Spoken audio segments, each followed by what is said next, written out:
नमस्कार दोस्तों। पिछले कुछ दिन पहले से मेरे पास अक्सर एक क्वेरी आ रही है कि सर सही म्यूचुअल फंड कैसे सेलेक्ट करें। मैं आपसे सबसे पहले तो ये अनुरोध करना चाहूँगा कि आप एक बेहतरीन म्यूचुअल फंड एडवाइज़र पहले नियुक्त करें। म्यूचुअल फंड एडवाइज़र उस डॉक्टर की तरह है जो आपको सही बीमारी के बारे में सही दवाएं देगा। अब पॉइंट ये आता है कि सर ये सही म्यूचुअल फंड एडवाइजर होता क्या है, कहां से मिलेगा। तो पॉइंट ये है कि म्यूचुअल फंड एडवाइजर सारे ही ठीक होते हैं, कोई खराब नहीं होता। ये कोई इंश्योरेंस नहीं है कि आपको कोई भी बेवकूफ बना करके जो है आपसे कुछ पैसे ले ले। ये म्यूचुअल फंड है। म्यूचुअल फंड में एडवाइजर्स को वैसे भी बहुत कम इंसेंटिव मिलता है, जो कि साल का सिर्फ 0.5% होता है। अब पॉइंट ये आता है कि सर अगर म्यूचुअल फंड एडवाइजर हमें सही एडवाइस करे, क्या इसके बारे में हमें कैसे पता चलेगा। तो मैं आपको कुछ पॉइंट्स बता देता हूं जो कि आप म्यूचुअल फंड एडवाइजर के सामने रख सकते हैं और उसी के थ्रू आप आगे भी बढ़ सकते हैं।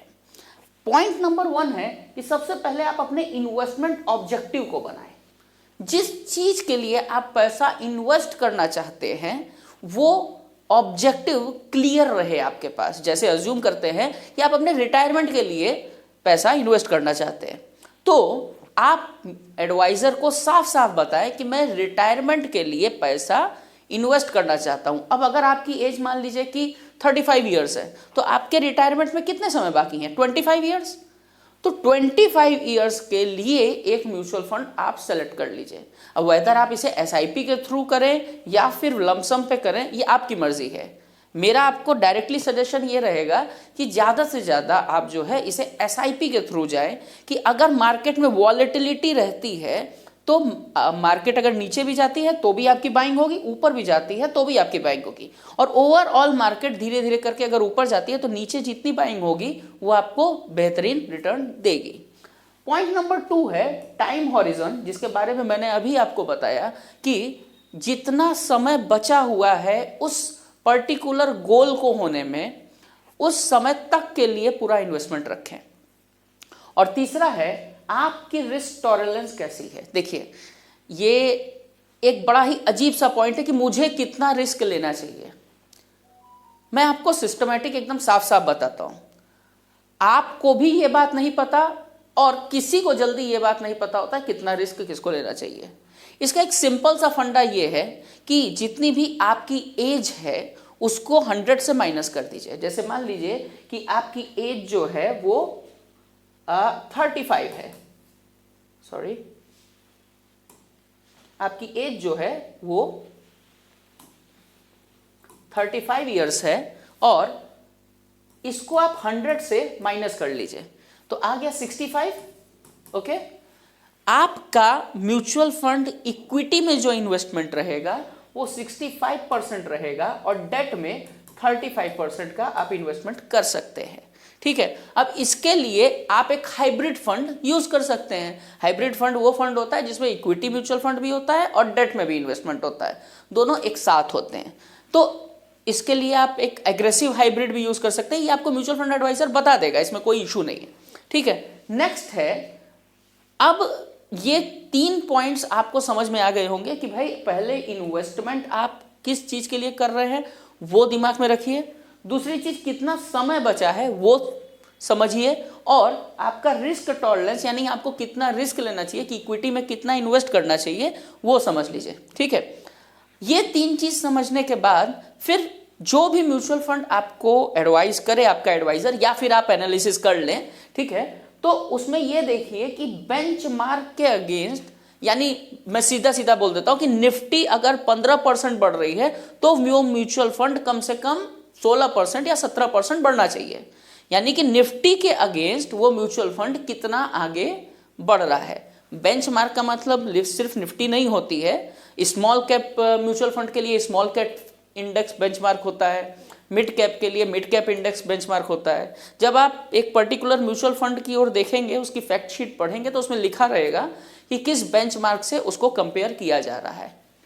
नेक्स्ट पॉइंट है कि बाकी म्यूचुअल फंड के अनुसार या बाकी म्यूचुअल फंड के कंपैरिजन में वो म्यूचुअल फंड जिसको आप देख रहे हैं वो थोड़ा अच्छा परफॉर्म किया हो। हालांकि ये भी कोई बहुत इंपॉर्टेंट फैक्टर नहीं है, क्योंकि कभी कोई इंडस्ट्री चल जाती है, कभी कोई, ठीक है।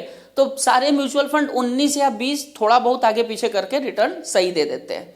नेक्स्ट है कंसिस्टेंट परफॉर्मेंस होना चाहिए। यानी ये कंसिस्टेंट परफॉर्मेंस का मतलब ये नहीं है कि ये ऊपर नीचे न करे सीधे बढ़ता रहे, बल्कि ये है कि अगर बेंचमार्क 15% बढ़ रहा है तो ये म्यूचुअल फंड 3% एक्स्ट्रा बढ़े, ये अच्छा है, ठीक है।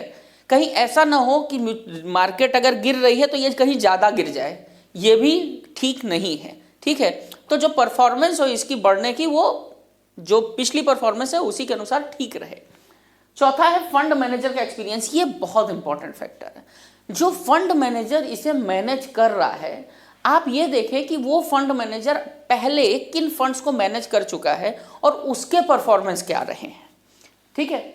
नेक्स्ट है एएमसी का ट्रैक रिकॉर्ड। देखिए एएमसी का ट्रैक रिकॉर्ड जो है वो बहुत ज़्यादा दिमाग लगाने की ज़रूरत नहीं है। आप top 5 AMC, HDFC, then Kotak, Reliance जो अभी निपॉन हो गई है, और देन आपका क्वांट म्यूचुअल फंड एक है ये, देन आपका बिरला म्यूचुअल फंड है, ये सब जो नामी गिरामी म्यूचुअल फंड है उसमें से किसी भी फंड को आप यूज़ कर सकते हैं, सभी अच्छे हैं। 500, 1000, 10,000 करोड़ का बिजनेस कर रहे हैं तो कौन खराब होगा भाई, कुछ ना कुछ तो समझ के ही वो लोगों ने स्टार्ट किया होगा, ठीक है। नेक्स्ट है एसेट अंडर मैनेजमेंट। ये एक इंपॉर्टेंट पॉइंट है।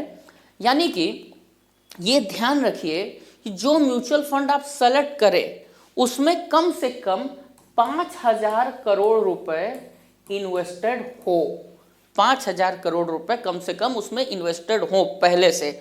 और अगर वो एनएफओ है यानी कि नया फंड आ रहा है तो उसमें बहुत ज्यादा एग्रेसिव पैसा ना लगाएं, ओके। और आखिरी है एक्सपेंस रेशियो। भाई ये बहुत इंपॉर्टेंट पॉइंट है। एक्सपेंस रेशियो का मतलब ये हुआ कि वो म्यूचुअल फंड आपसे ईयरली कितना एक्सपेंस ले रहा है। ये आप बाकी पीयर कंपैरिजन जो पुराने दूसरे म्यूचुअल फंड हैं इसी तरीके से उनका भी चेक करें, किसका कम एक्सपेंस रेशियो है उसके साथ जाएं, और इसी के अनुसार आप अपने परफॉर्मिंग म्यूचुअल फंड्स को और अच्छा परफॉर्म होते हुए देख सकते हैं। तो पॉइंट वापस देखते हैं। इन्वेस्टमेंट ऑब्जेक्टिव पहले ध्यान रखें, टाइम हॉरिजन जरूरी है, और रिस्क टॉलरेंस के लिए अपनी एज वाला ये फैक्टर समझें। देन ये बस देख लें कि म्यूचुअल फंड जो आपने देखा है वो बेंचमार्क से अच्छा परफॉर्म कर रहा है या नहीं कर रहा है, एक्सपेंस रेशियो कम से कम होना चाहिए, और फंड मैनेजर का एक्सपीरियंस बढ़िया होना चाहिए।